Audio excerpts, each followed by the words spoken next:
विद्यार्थी मित्र हो, आपण मागील तासिकेमध्ये मंत्रिमंडळाचे जे कार्य आहे त्याचा चर्चा केली आहे.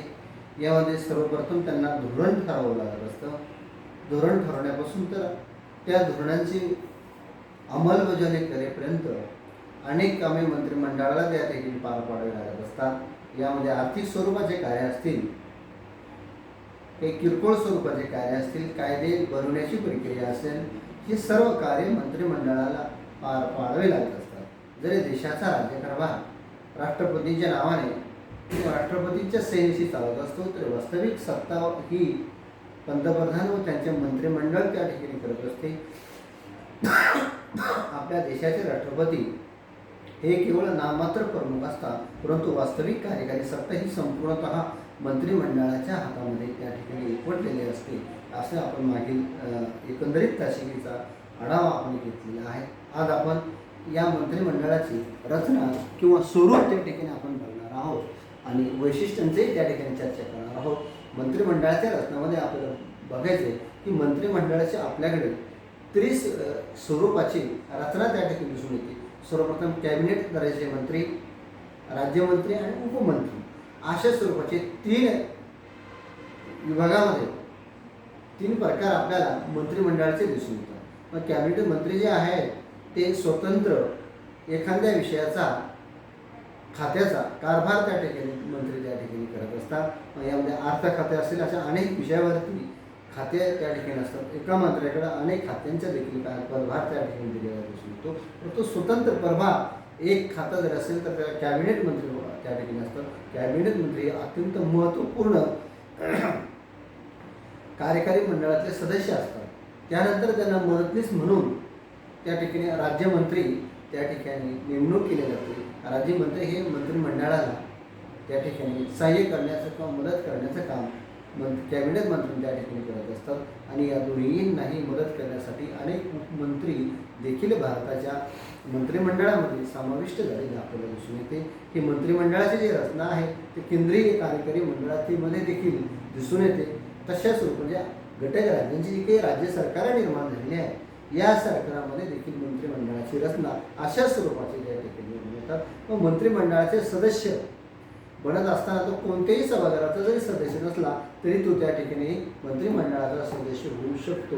पण 6 महिन्याच्या आतमध्ये त्यांना केंद्रीय कार्यकारी मंडळामध्ये असेल तर राज्यसभा किंवा लोकसभा या एखाद्या तरी सभागृहाचं त्या ठिकाणी प्रतिनिधित्व त्या ठिकाणी करावं लागतं किंवा त्यांना यावरती निवडून यावं लागत असतं. बहुतांशी केंद्रीय कार्यकारी मंडळाचा जर विचार केला आपण, या मंत्रिमंडळामध्ये लोकसभेचे जास्तीत जास्त त्या ठिकाणी सदस्य त्या ठिकाणी प्रतिनिधित्व करताना दिसून येतं.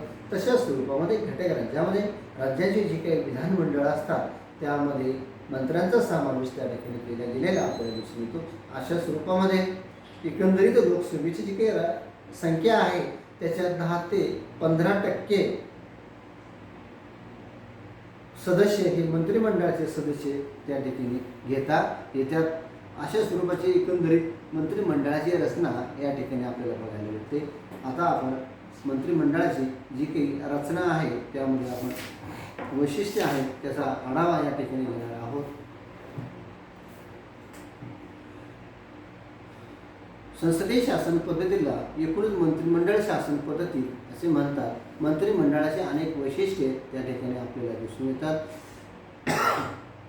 आपण ब्रिटिश संसदीय पद्धतीचा स्वीकार केला असल्यामुळे मंत्रिमंडळाची वैशिष्ट्ये सुद्धा इंग्लंडप्रमाणे इथे अस्तित्वात आलेली आहेत. ती खालीलप्रमाणे स्पष्ट आपल्याला करता येतील. मंत्रिमंडळ हे 2 कार्यकारी मंडळ त्या ठिकाणी आपल्याला दिसून येतात. एक म्हणजे मंत्रिमंडळ हे वास्तव कार्यकारी मंडळ आहे. राष्ट्रपती हे नामधारी कार्यकारी प्रमुख किंवा मंडळ त्या ठिकाणी म्हणता येईल आपल्याला, आणि घटनात्मक राज्य प्रमुख आहे. मंत्रिमंडळाच्या बैठकीत राष्ट्रपती भाग घेत नसले तरी मंत्रिमंडळाचे सर्व निर्णय राष्ट्रपतीच्या नावे अंमलात येतात. म्हणजे आपल्या मंत्रिमंडळाचं जे काही वैशिष्ट्य आहे त्यामध्ये 2 प्रकारचे कार्यकारी मंडळ अस्तित्वात आलेले आपल्याला दिसून येतात. वास्तविक कार्यकारी मंडळ म्हणून त्या ठिकाणी मंत्रिमंडळ काम बघतं आणि नाममात्र कार्यकारी मंडळ म्हणून राष्ट्रपती त्या ठिकाणी काम करत असताना आपल्याला दिसून येतं. पण घटनात्मक दृष्टिकोनातून भारताच्या राष्ट्रपतीच्या नावाने सर्व निर्णय मंत्रिमंडळ त्या ठिकाणी घेत असतात. अशा स्वरूपाची आपल्याला मंत्रिमंडळाच्या रचनेमध्ये 2 कार्यकारी मंडळं अस्तित्वात असलेली आपल्याला दिसून येतात. त्यानंतर लोकसभेला जबाबदार भारताचे मंत्रिमंडळ हे सामुदायिकरित्या लोकसभेला जबाबदार असते. मंत्र्यांनी केलेल्या चुकाबाबत लोकसभा त्यास जाब विचारू शकते. मंत्रिमंडळाने जर लोकसभेचा विश्वास गमावला तर त्यास राजीनामा द्यावा लागतो. मंत्रिमंडळ राष्ट्रपतीला जबाबदार आहे असे घटनात्मक सत्य असले तरी व्यवहारात ते लोकसभेला जबाबदार असते. याशिवाय मंत्री आपल्या खात्याचे धोरण ठरविताना इतर मंत्र्यांना विश्वासात घेऊन आपल्या खात्याचे धोरण ठरवितात. अशा स्वरूपामध्ये मंत्रिमंडळ हे पूर्णतः लोकसभेला त्या ठिकाणी जबाबदार असलेले घडून येतात. कारण लोकसभेमध्ये निवडून आलेल्याच उमेदवार बहुतांशी मंत्रिमंडळाचे सदस्य त्या ठिकाणी असतात. परंतु मंत्र्यांनी जर जनतेच्या हिताकडे दुर्लक्ष केले असेल किंवा मंत्रिमंडळाने लोकसभेचा किंवा जनतेचा जर विश्वासघात केला असेल तर त्या मंत्रिमंडळाला परत बोलावण्याचा अधिकार त्या ठिकाणी लोकसभेला त्या ठिकाणी मिळालेला आपल्याला दिसून येतो. त्यानंतर 3ऱ्या नंबरचं वैशिष्ट्य म्हणजे पंतप्रधानांचे निर्विवाद वर्चस्व. मंत्रिमंडळाचे नेतृत्व पंतप्रधानाकडे असते. तो मंत्रिमंडळ नेमतो, खाते वाटप करतो, खात्यांची फेर वाटणी करतो, विविध खात्यात समन्वय निर्माण करतो, मंत्रिमंडळाचे अध्यक्षस्थान घोषितो, मंत्रिमंडळाच्या धोरणाला आकार देतो, तसेच मंत्रिमंडळ बरखास्त करतो आणि सर्वार्थाने तोच मंत्रिमंडळाचा केंद्रबिंदू त्या ठिकाणी असतो. अशा स्वरूपामध्ये भारताच्या मंत्रिमंडळावरती भारताचं पंतप्रधानाचा वरचष्मा किंवा निर्विवाद वर्चस्व त्या ठिकाणी असतो. आपण बघितलं की राष्ट्रपती हे जेव्हा लोकसभेच्या निवडणुका होत असतात तेव्हा बहुमतवाल्या पक्षाचा नेताच काय होत असतो, देशाचा पंतप्रधान त्या ठिकाणी होत असतो. किंवा राष्ट्रपती अशाच व्यक्तीला सत्ता स्थापन करण्यासाठी बोलवतात की तो त्या बहुमतवाल्या पक्षाचा नेता किंवा त्या बहुमतवाल्या मंडळातून ज्यांनी नाव सुचवलं आहे अशा व्यक्तीला त्या ठिकाणी सत्ता स्थापन करण्याचं निमंत्रण देत असतो. मग बहुमतवाल्या पक्षाचा नेता हा सर्वश्रेष्ठ असतो, कारण निवडणुकीमध्ये त्याचा चेहरा लोकांसमोर असतो, त्याच्याकडे बघून मते मागितल्या जातात. मागील भाजपच्या निवडणुका जर बघितल्या आपण नरेंद्र मोदीकडे बघूनच काय मागील 2 ते 3 निवडणुका भाजपने कार्यक्षमपणे त्या ठिकाणी निवडून आलेल्या आपण दिसून येतात. किंवा त्या काळामध्ये भाजपची प्रचंड लाट आली असं त्या ठिकाणी म्हटलं जातं. म्हणजे पंतप्रधानाचा चेहरा हा अत्यंत महत्त्वाचा त्या ठिकाणी असतो आणि साहजिकच महत्त्वपूर्ण व्यक्ती असल्यामुळं त्याचा वरचष्मा हा त्यांनी निवडलेल्या मंत्रिमंडळावर पडत असतो. आणि मंत्रिमंडळामध्ये अशाच व्यक्ती पंतप्रधान घेतात की जे आपल्याला मदत करतील, आपल्या शब्दाच्या बाहेर राहणार नाही, जेणेकरून आपण जे निर्णय घेऊ त्याला ते विरोध करणार नाही. अशा स्वरूपाचं मंत्रिमंडळ भारताचं त्या ठिकाणी तयार होत असतं. म्हणून एकंदरीतपणे आपल्याला असं म्हणता येईल की भारताच्या पंतप्रधानाचं मंत्रिमंडळावरती वरचष्मा रूपार राहत आलेला आपल्याला दिसून येतो. अशी स्थिती इंदिरा गांधी आणि पंडित जवाहरलाल नेहरूंच्या बाबतीमध्ये काय आपल्याला त्या ठिकाणी बघायला भेटतं. कारण पंतप्रधान हा अधिकाराच्या दृष्टीने अत्यंत महत्त्वपूर्ण असल्यामुळं त्याला सहसा कुणी विरोध करायला त्या ठिकाणी तयार होत नाही. म्हणून मंत्रिमंडळ बहुमतवाल्या पक्षातून निवडले जात असते. म्हणूनच पंतप्रधानाचं निर्विवाद वर्चस्व त्या ठिकाणी नेतृत्व त्या ठिकाणी आपल्याला दिसून येते. त्यानंतर 4थ्या नंबरचा जो मुद्दा आहे त्या म्हणजे मंत्रिमंडळ बहुमतवाल्या पक्षातून निवडले जाते. मंत्रिमंडळाचे सर्व सदस्य निवडणुकीत बहुमत प्राप्त झालेल्या पक्षातून निवडले जातात.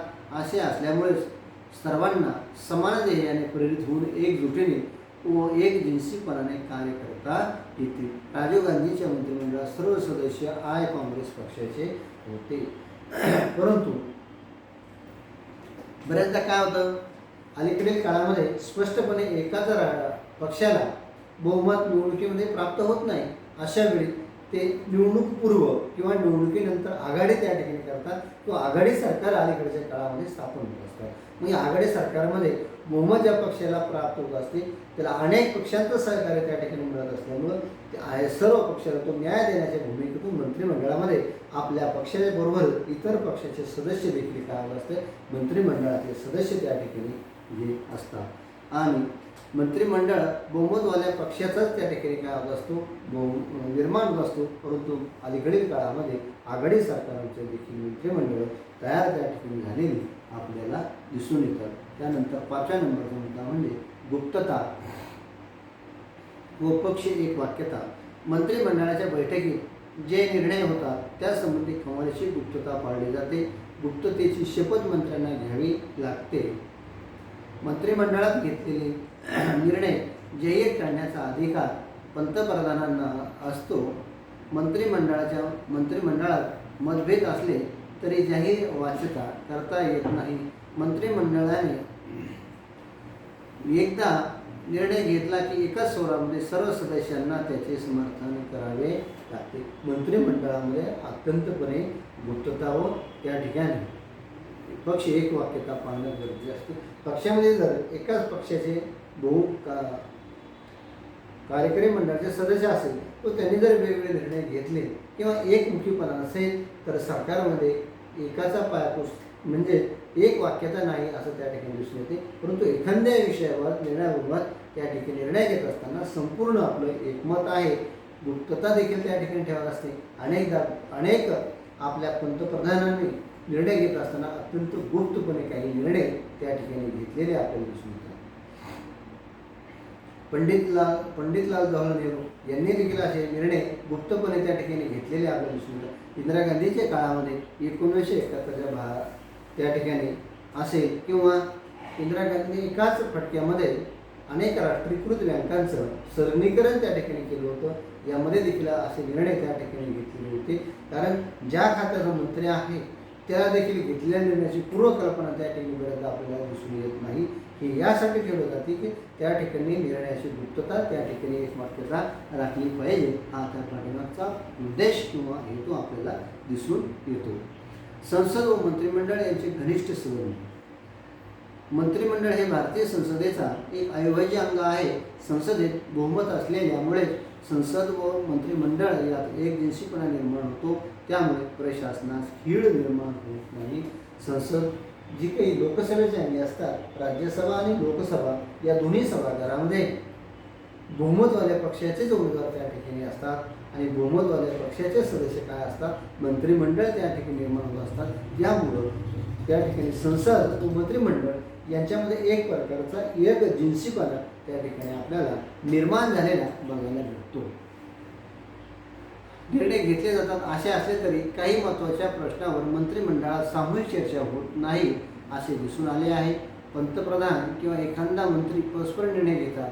काही वेळेला तर मंत्र्यांना आपल्या खात्याविषयीची माहिती सकाळच्या वर्तमानपत्रातून किंवा संसदेत प्रवेश केल्यावर मिळते. 42वी घटना दुरुस्तीची माहिती अनेक मंत्र्यांना नव्हती असे सांगितले जाते. मतभेदांना वाव मिळू नये म्हणून अनेक वेळा या सामूहिक जबाबदारीच्या तत्त्वांना छेद दिला आहे. हे जसे साध्य होताना आढळून येते तसे पंडित नेहरूच्या काळातही होत असे. हैदराबाद संस्थानात पोलीस कारवाई करताना त्यावेळेचे गृहमंत्री सरदार वल्लभभाई पटेल यांनी कोणालाही कल्पना त्या ठिकाणी दिलेली आपल्याला दिसून येत नाही. अशा स्वरूपाची गुप्तता त्या ठिकाणी पाळलेली आपल्याला दिसून येतात. एकंदरीत आपल्या मंत्रिमंडळाचं जे काही वैशिष्ट्य आहे त्या वैशिष्ट्यामध्ये सर्वप्रथम आपण बघितलेलं आहे की आपल्याकडं दोन प्रकारचे कार्यकारी मंडळ आहेत. एक नाममात्र कार्यकारी मंडळ, एक वास्तविक कार्यकारी मंडळ. हे मंत्रिमंडळ जे आहे ते वास्तविक कार्यकारी मंडळ आहे आणि देशाचे राष्ट्रपती जे असतात ते नाममात्र कार्यकारी म्हणून त्या ठिकाणी असतात आणि मंत्रिमंडळ हे लोकसभेला त्या ठिकाणी जबाबदार असतात. हे देखील आपण माहिती बघितली आहे. आणि या मंत्रिमंडळावर पंतप्रधानाचा निर्विवाद वर्चस्व त्या ठिकाणी निर्माण झालेला आपल्याला दिसून येते आणि या मंत्रिमंडळामध्ये एक प्रकारची गुप्तता व पक्ष एक वाक्यता देखील निर्माण झालेली आहे किंवा त्या ठिकाणी राखणं गरजेचे असतात. मंत्रिमंडळ व सदस्य यांच्यामध्ये एक वाक्यता किंवा एक जिन्सीपणा अलीकडील काळामध्ये आपल्याला दिसून आलेला आपल्याला दिसून येतो. अशा स्वरूपामध्ये आज या मंत्रिमंडळाचे जे काही वैशिष्ट्य आहे यावर आपण चर्चा केलेली आहे. अत्यंत महत्त्वपूर्ण असं विवेचन या ठिकाणी झालेलं आहे. सर्वांचे मनपूर्वक धन्यवाद.